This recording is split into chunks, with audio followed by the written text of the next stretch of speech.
आपने फिल्मों में देखा होगा कि गांव के दबंग दलित के परिवार पर जुल्म करते हैं, दलित की पीट कर हत्या कर देते हैं और फिर एक एक करके गवाहों का मर्डर हो जाता है। मध्य प्रदेश में यह रियल लाइफ में हुआ है।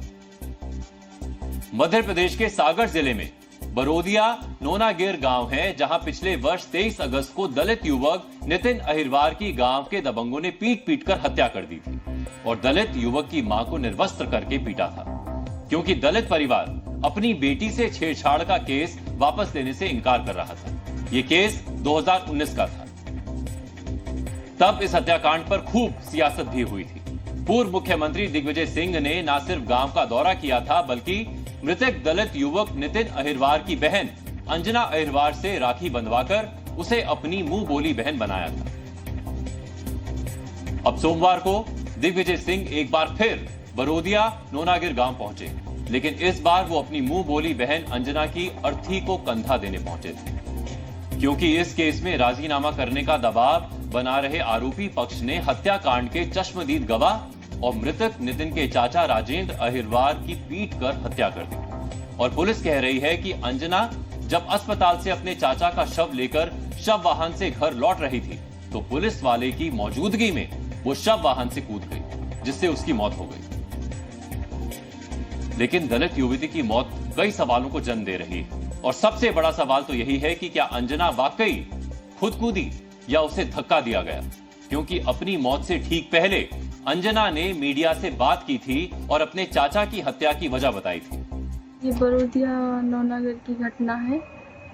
24/8/2023 को जो नितिन हत्याकांड हुआ था और उसी का राजीनामा ना करने पर और राजन चाचा हैं जो मेरे, आज उनको भी लाठी डंडों से और कुल्हाड़ी से उनकी हत्या कर दी गई है। अब अगर आप इस हत्याकांड की कड़ियों को जोड़ेंगे तो ये पूरा केस किसी फिल्म की स्क्रिप्ट लगेगा।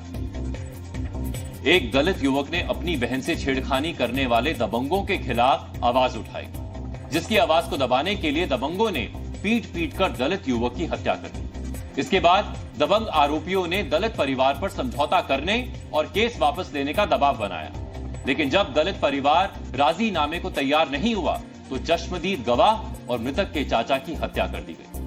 फिर एक और चश्मदीद गवाह और मृतक की बहन की भी संदिग्ध परिस्थितियों में मौत हो गई। और अब एक बार फिर इस हत्याकांड में भी सियासत शुरू हो गई है। राहुल गांधी से लेकर प्रियंका गांधी तक इस घटना पर दुख जता रहे हैं और बीजेपी सरकार को जिम्मेदार ठहरा रहे हैं। मध्य प्रदेश सरकार पर दलित विरोधी होने के आरोप लगा रहे हैं। राजीव, एक अंजना, मम्मी और एक मम्मी और उसकी माँ जी 3 गवाह थे। राजेंद्र को मार दिया, अंजना मर गई और राजेंद्र को भी क्यों मारा? दबाव डाला गया, नहीं माना, उसकी हत्या कर दी गई। जी न्यूज़।